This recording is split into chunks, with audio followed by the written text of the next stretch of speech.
જય શ્રી કૃષ્ણ મિત્રો, સ્વાગત છે તમારું આપણી ચેનલ શ્રી વેદાંત શ્રીમાં। આજે આપણી આ વિડીયોમાં બોળ ચોથની વ્રત કથા સાંભળીશું। આ વ્રત શ્રાવણ વદ ચોથને દિવસે લેવામાં આવે છે। આ વ્રત કરનારે દિવસે કંકુ, ચોખા અને ફૂલના હારથી ગાય અને વાછરડાનું પૂજન કરવું અને એકટાણું કરવું। વ્રત કરનારે એ દિવસે ગૌની કે છેડેલી કોઈ વસ્તુ ખાવી નહીં। હવે જાણીએ વ્રતની વ્રતકથા। એક હતા સાસુ અને બીજા હતા વહુ।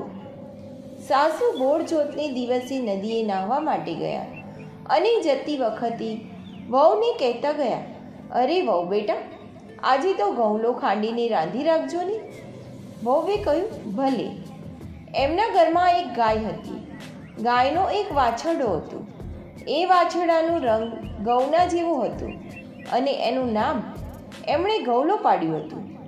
વહુએ તો આ ઘઉલા નામના વાછરડાને ખાંડલીમાં ખાંડ્યો અને હાંડલામાં નાખીને ચૂલે રાંધવા મૂક્યો।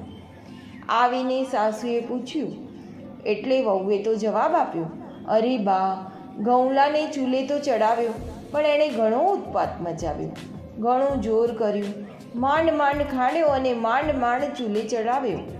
આ સાંભળી સાસુના તો પેટમાં ફાળ પડી અને તેમને લાગ્યું કે ચોક્કસ વહુએ ઘઉંના ગૌલાને ખાંડીને રાંધી નાખ્યો છે, એને ગેરસમજ થઈ છે।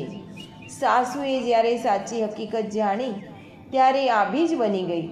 આજે તો બોળ ચોથ હતી। ગામના લોકો વાછરડાની પૂજા કરવા આવતા જ હશે અને હવે એ સૌની શું મોઢું બતાવીશ।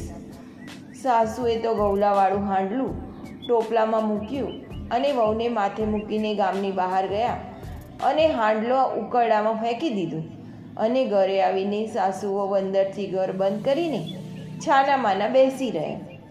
ગાય ચારવા ગયેલી તે સાંજે ચરીને પાછી આવી।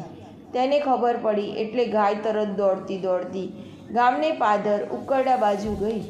ઉકરડામાં જોઈને એણે હાંડલામાં શીંગડું માર્યું એટલે તરત જ હાંડલું ફૂટી ગયું અને એમાંથી વાછરડો કૂદીને ઊભો થયો। વાછરડો ગાયને ધાવવા લાગ્યો। આ બાજુ બધા વાછરડાને પૂછવા માટે સાસુ વહુને ઘરે આવ્યા તો ઘર અંદરથી બંધ। બધાએ બારણું ખખડાવ્યું પણ ઘર અંદરથી ઉઘડે નહીં। એવામાં ગાય અને વાછરડું ઘરે આવ્યા અને વાછરડું ગાયને ધાવવા લાગ્યો। એટલે એક ભાઈએ કહ્યું, અરે બારણું તો ઉગાડો, આ તમારો વાછરડો ગાયનું બધું દૂધ પી જાય છે।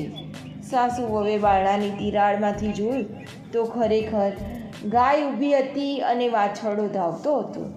સાસુ વહુએ બારણું ઉગાડ્યું, ગાય અને વાછરડાને અંદર લીધા અને સૌએ ગાય અને વાછરડાની પૂજા કરી અને વ્રત પૂરું કર્યું।